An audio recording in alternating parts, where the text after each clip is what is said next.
The assassination of President John F. Kennedy on November 22, 1963, remains one of the most shocking and debated events in American history.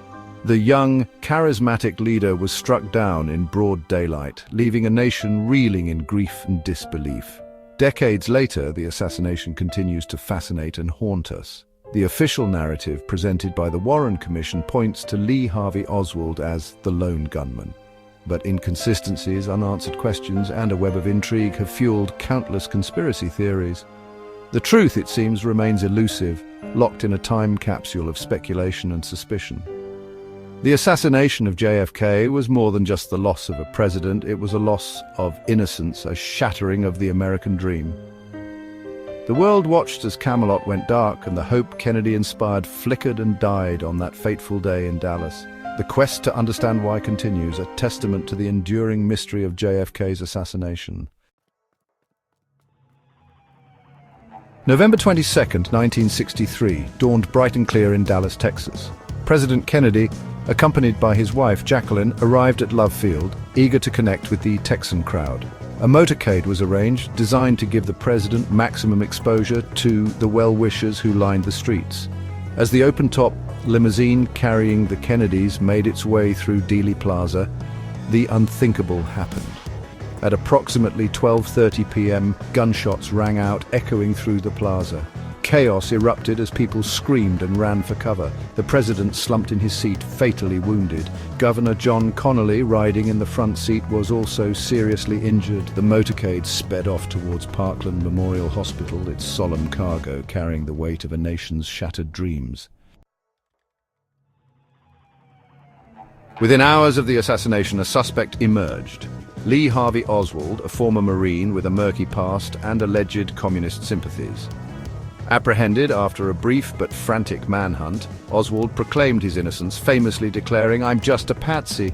However, his words were drowned out by the wave of outrage and grief that swept the nation. But fate, it seemed, had other plans. 2 days after the assassination, as Oswald was being transferred to a more secure facility, nightclub owner Jack Ruby lunged from the crowd and fatally shot him on live television. Ruby's motive remains a subject of intense debate, with some believing he acted to silence Oswald and protect a wider conspiracy. The shocking act cemented the assassination in the public imagination as a tangled web of intrigue, with Oswald at its center. In the wake of the assassination, President Lyndon B. Johnson appointed the Warren Commission to conduct an official investigation. Tasked with uncovering the truth behind Kennedy's murder, the commission faced immense pressure to provide answers to a grieving and bewildered nation. After almost a year of investigation, the commission released its report in September 1964. The report's conclusion was both definitive and controversial. Lee Harvey Oswald acted alone in assassinating President Kennedy, firing 3 shots from the Texas School Book Depository building. The commission also asserted that Jack Ruby acted alone in killing Oswald. The report, however, failed to quell the growing suspicions surrounding the assassination. Many questioned the commission's methods, its conclusions, and its alleged omissions. The Warren report, instead of providing closure, became a lightning rod for criticism and the foundation upon which countless conspiracy theories were built. Section 5. The Magic Bullet and Other Unanswered Questions. The Warren Commission's findings were immediately met with skepticism. Critics pointed to numerous inconsistencies and unanswered questions that cast doubt on the lone gunman theory. One of the most contentious aspects of the report was the single bullet theory, also known as the magic bullet theory. This theory posited that a single bullet fired by Oswald passed through President Kennedy's neck, exited his throat, and then struck Governor Connally, who was seated in front of him. Critics argued that the bullet's trajectory and the extent of the injuries were ballistically improbable. Additionally, many eyewitnesses claimed to have heard shots coming from different directions, including the infamous grassy knoll, suggesting the possibility of a second shooter. Section 6. Whispers of Conspiracies, from the CIA to the Mafia. The Warren Commission's failure to definitively answer key questions fueled a fertile ground for conspiracy theories. Over the years, numerous alternative explanations for Kennedy's assassination have emerged, each with varying degrees of plausibility and support. Some of the most prominent theories implicate powerful entities, such as the CIA, the Mafia, and even Lyndon B. Johnson himself. The CIA, with its history of covert operations and alleged involvement in plots against foreign leaders, became a prime suspect for conspiracy theorists. Some believe that Kennedy's decision to scale back the agency's power after the disastrous Bay of Pigs invasion earned him powerful enemies within the CIA, who sought to eliminate him.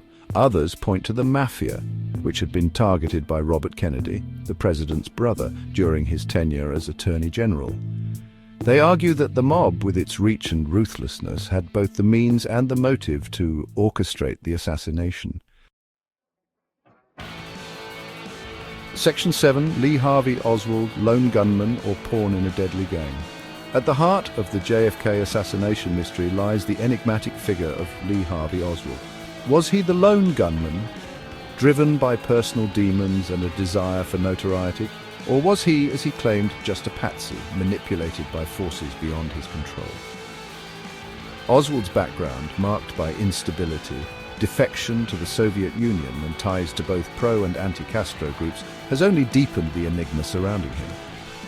Some argue that Oswald's actions, including the assassination of Dallas police officer J.D. Tippit, shortly after Kennedy's murder, point to a desperate attempt to escape a conspiracy he was entangled in.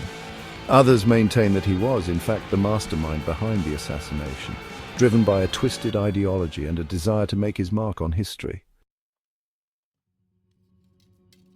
Section 8. The Zapruder film, A Ghastly Reel of History. Perhaps no piece of evidence has fueled more debate and speculation than the Zapruder film. This silent 8mm home movie, captured by Abraham Zapruder, a bystander at Dealey Plaza, provides the clearest and most complete visual record of the assassination. The film, particularly the frames showing Kennedy's fatal head wound, has been analyzed and reanalyzed countless times, becoming a gruesome artifact in the ongoing quest for truth. The most controversial aspect of the film is the backward movement of Kennedy's head after the fatal shot. This, some argue, contradicts the Warren Commission's findings and suggests that the fatal shot came from the front, not the rear, lending credence to the theory of a second gunman. Section 9. The quest for truth continues. Declassification and lingering doubts. Despite the passage of time, the assassination of John F. Kennedy continues to fascinate and haunt the American psyche. The declassification of thousands of documents related to the assassination in recent years, while failing to provide a definitive answer, has only fueled further speculation and debate. The release of these documents, mandated by the JFK Assassination Records Collection Act of 1992, was intended to promote transparency and perhaps finally lay to rest the lingering questions surrounding the assassination. However, the documents, many heavily redacted, have raised more questions than answers. They offer glimpses into the shadowy world of intelligence gathering, covert operations, and Cold War paranoia that defined the era. While some researchers believe these documents hold the key to unlocking the truth, others maintain that the most crucial pieces of the puzzle remain hidden, locked away in the name of national security.